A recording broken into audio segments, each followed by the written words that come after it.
नमस्कार दोस्तों वीर्य पुष्ट, प्रसव दुर्बलता, कामोद्दीपन, सुजाक, सफ़ेद दाग, नेत्र रोग, कर्ण रोग, कंठमाला, मिर्गी, पागलपन, कफ श्वसर, कफ ज्वर, सांस रोग, वमन, खांसी, जुखाम, त्वचा के रोग, हिचकी, कामला, पेट के कीड़े, पेशाब की जलन, जलोदर, बवासीर, मल रोग, बुखार, चर्म रोग, नारू रोग, खुजली, दांत, कांडू, संक्रमण, कद्रू, चर्म रोग, कीड़ों का काटना, बिच्छू, सांप आदि के जहर को निष्क्रिय करने वाला। दोस्तों, यह जो आप वनस्पति देख रहे हैं इतनी सारी बीमारियों को दूर करता है सिर्फ एक पौधा। जी हाँ दोस्तों, बहुत ही खोजने के बाद जाकर मिला है।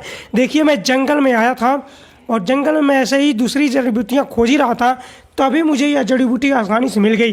देख लीजिए, पहचान लीजिए। अभी ये मौसम चल रहा है ना पतझड़ का, तो इसके पत्ते वगैरह सब सूख रहे हैं, इसमें फल वगैरह देखिए पक चुके हैं। तो आपको मैं इसकी पहचान करा दे रहा हूँ। वैसे आप इसको देख ही रहे होंगे, इसके पत्ते देखिए इस तरह के होते हैं। काफ़ी लाभप्रद यह वनस्पति है। यह वनस्पति आपको ज़्यादातर आपको बाग बगीचों में मिलेगी, जंगलों में मिलेगी, सड़कों के किनारे पे भी आपको ये देखने को मिल जाती है। बहुत ही लाभप्रद वीडियो होने वाली है, तो आप अपनी इस वीडियो को ना अपने दोस्तों संग शेयर कर दीजिए और इस वीडियो को लाइक कर दीजिए। दोस्तों, जब हमारी वीडियो को लाइक करते ना, तो आपके लाइक करने से मुझे कोई पैसे वगैरह नहीं मिलते हैं दोस्तों, बल्कि मेरा मोटिवेशन अप होता है और आपके लिए अच्छी अच्छी वीडियो बनाने का मन करने लगता है। आपके लिए, आपके फ़ायदे के लिए वीडियो बनाता हूँ। देखिए दोस्तों, आप बहुत सारे रोग से परेशान होते हैं, बहुत भयंकर रोग से परेशान होते हैं, बहुत सारे आपके पैसे उसमें चले जाते हैं, लेकिन आप ठीक नहीं हो पाते हैं। तो जब आप आयुर्वेद की तरफ आते हैं, जड़ी बूटियों की तरफ आते हैं, तो ऐसे असाध्य रोगों को यह इलाज करती है और बिना नुकसान किए कम पैसे में। अगर इसकी बात करें तो आप तो ऐसे ही किसी आसपास अपने बाग बगीचे में, जंगल में जब ज़रा सा खोजेंगे तो आपको आसानी से मिल जाता है। तो आपको इस पौधे के बारे में मैं बता रहा हूँ, कौन कौन सी बीमारियों में कैसे कैसे प्रयोग करना है। ध्यान से सुन लीजिएगा दोस्तों।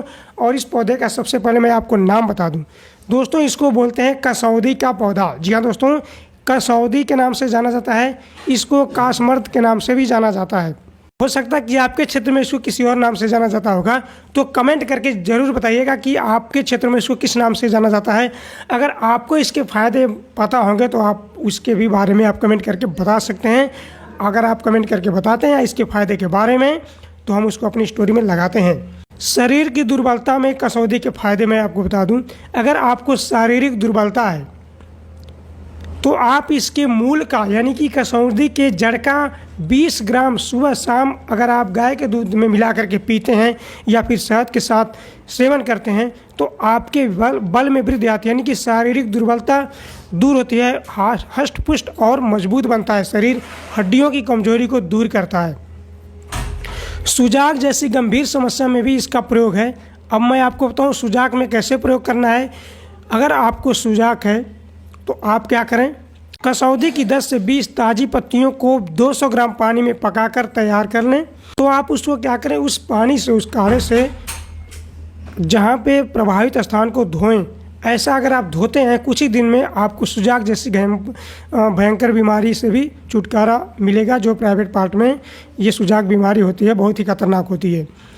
सफ़ेद दाग में या फिर कोढ़ में भी इसका प्रयोग किया जाता है। तो सफ़ेद दाग अगर जिनको हो, कोढ़ हो, तो कैसे करेंगे, कसौदी का पत्ते को ले लें, मूली के बीजों को ले लें। कसौदी का पत्ता जितना लेना है उतना ही मूली के बीज का लेना है, और आप दोगुनी मात्रा में गंधक के साथ पीस करके इसका लेप सफ़ेद दाग पर या कोढ़ पे लगाने से जल्दी ही सफ़ेद दाग और कोढ़ में यह ठीक कर देता है। इसके अलावा दोस्तों, नेत्र रोग में भी कसौदी के फ़ायदे बहुत हैं। अगर आपकी आँखों में, अगर आप इसके पत्तों का रस सुबह शाम 2-2 बूंद डालते हैं, तो आँखों में जो लालिमा आ जाती है, जो सूजन आती है, फिर या आई फ्लू की बीमारी होती है, उसको भी यह ठीक कर देता है। कान रोग में भी इसका प्रयोग बहुत ही बढ़िया है। 2-3 बूंद अगर आप इसके पत्तों का रोग कान में डालते हैं, रस डालते हैं, तो कान से जुड़ी दोष मिट जाते हैं।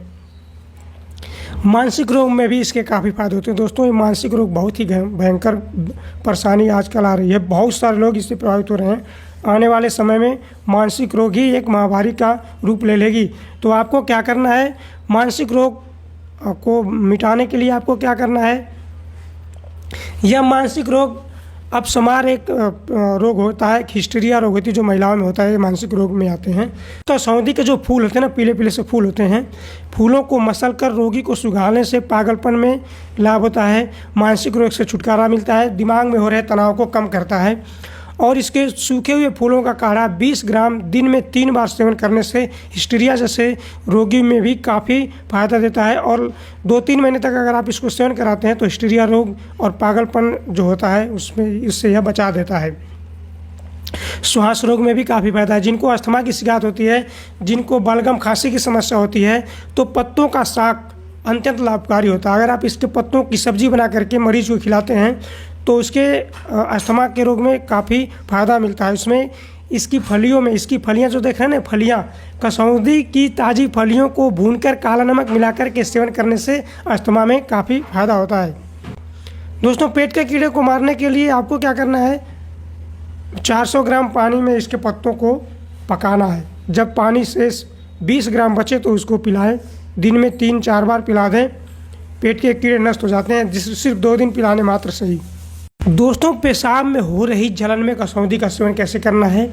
आपको इस कसौंधी की मूल का काढ़ा यानी कि जड़ का काढ़ा बनाना है।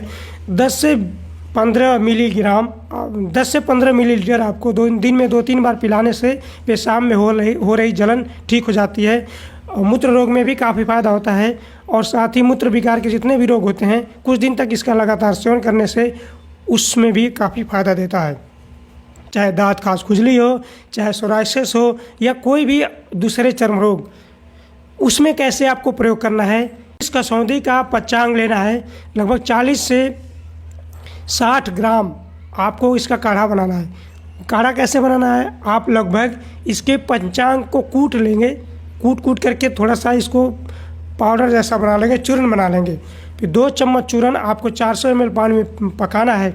जब 40 से 60 ग्राम काढ़ा बचे तो उसको सुबह शाम उसको पिलाएं। जिसको भी चर्म रोग है पिलाना है। इससे क्या होगा कि खून को साफ करता है, खून में छुपे हुए बैक्टीरिया को ख़त्म कर देता है, मार देता है। यह एक विषनाशक औषधि है, समझ लीजिए, बहुत ही रामबाण औषधि है। अगर आप उसको पिलाते हैं तो किसी भी तरीके की चर्म रोग को ठीक करता है। चर्म रोग में आपको कम से कम इसको 3 महीने तक इसका सेवन कराना चाहिए। 3 महीने में यह बैक्टीरिया जो खुजली के होते हैं, सोराइसिस के होते हैं, सबके यह नष्ट कर देता है। और ऊपर से इसके पत्तों का और बीजों को पीस करके प्रभावित स्थान पे इसका लेप लगाते हैं। उसमें कपूर मिला करके लेप लगाने से आपके चर्म रोग जल्दी ठीक हो जाते हैं। कसौंधी के पंचांग के काढ़े से स्नान कराना चाहिए। जिनको की खुजली है, पूरे शरीर में जिनको खुजली होती है, तो इसके काढ़े को बना करके उसी पानी से रोगी को स्नान भी कराना चाहिए। एक होता है कंबल कीड़ा जिसमें कंबल जैसे रोए होते हैं, वह बहुत ही विषकारक होता है।